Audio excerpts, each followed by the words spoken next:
Hi friends, ಎಲ್ಲರಿಗೂ ನಮಸ್ಕಾರ. ನಾನು ನಿಮ್ಮ ರೇಖಾ ಅಶೋಕ್. ಇವತ್ತು ನಿಮಗೆ ಅರ್ಶಿನ ತಂಬುಳಿ ಹೆಂಗೆ ಮಾಡೋದು ಅಂತ ಹೇಳ್ಕೊಡ್ತೀವಿ. ಇದು ಅರ್ಶಿನ ಕೊಂಬು. ಆಲ್ಮೋಸ್ಟ್ ಅಲ್ಲಿ ಬೆಂಗಳೂರಲ್ಲಿ ಕೆಲವೊಬ್ರಿಗೆ ಸಿಗುತ್ತೆ, ಕೆಲವೊಬ್ರಿಗೆ ಸಿಗಲ್ಲ. ಊರ ಕಡೆ ಅಂತೂ ಎಲ್ಲರಿಗೂ ಸಿಗುತ್ತೆ. ನೋಡಿ, ಅರ್ಶಿನ ಕೊಂಬು ಈ ಥರ ಬರುತ್ತೆ ನಿಮಗೆ.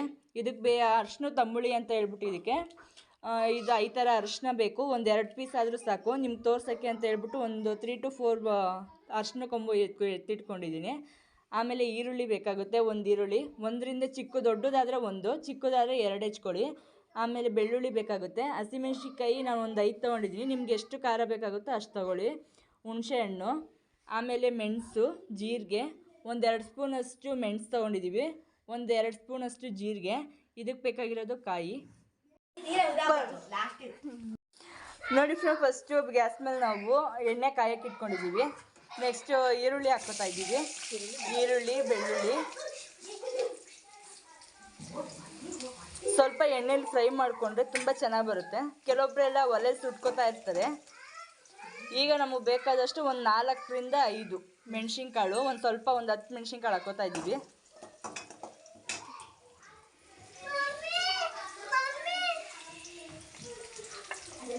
ನಾವು ಪೀಸ್ ಮಾಡ್ಕೊಂಡಿರೋಂಥ ಅರಿಶಿನ ಕೊಂಬು ಅಂತ ಹಾಕ್ಕೋತಾ ಇದ್ದೀವಿ.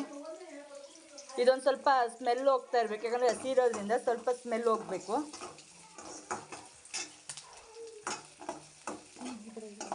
ಈಗ ಹಸಿಮೆಣ್ಸಿನ್ಕಾಯಿ ಕೂಡ ಫ್ರೈ ಮಾಡ್ಕೊತಾ ಇದ್ದೀವಿ.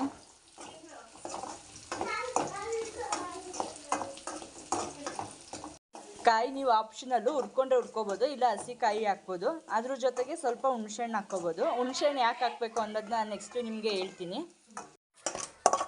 ಸ್ವಲ್ಪ ಕೂಲಾದ್ಮೇಲೆ ಮಿಕ್ಸಿ ಜಾರ್ಗೆ ಎಲ್ಲ ಹಾಕ್ಕೋತಾ ಇದ್ದೀವಿ.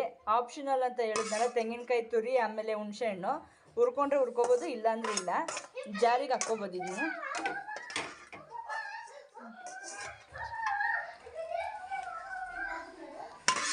ಹುಣಸೆಹಣ್ಣು ಎಷ್ಟು ಹಾಕ್ಕೋತಾ ಇದ್ದೀವಿ.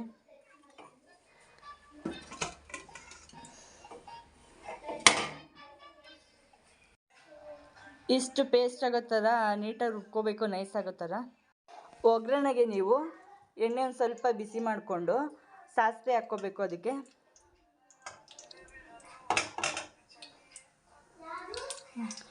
ಸಾಸಿವೆಗೆ ಒಂದು ಸ್ವಲ್ಪ 2 ಒಣಮೆಣ್ಸಿನ್ಕಾಯಿ, ಕರಿಬೇವಿನ ಸೊಪ್ಪು,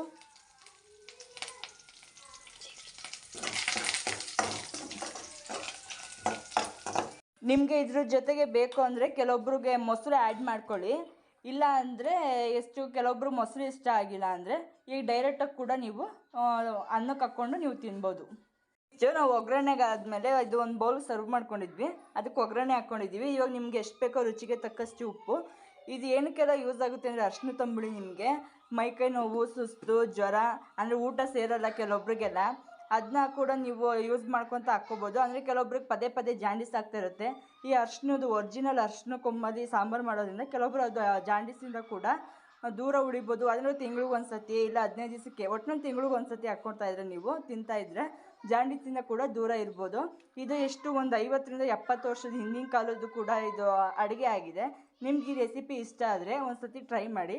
ಇಷ್ಟ ಆದರೆ ಲೈಕ್ ಮಾಡಿ, ಶೇರ್ ಮಾಡಿ, ಕಮೆಂಟ್ ಮಾಡಿ, ಸಬ್ಸ್ಕ್ರೈಬ್ ಮಾಡ್ಕೊಳ್ಳಿ. Thank you for watching.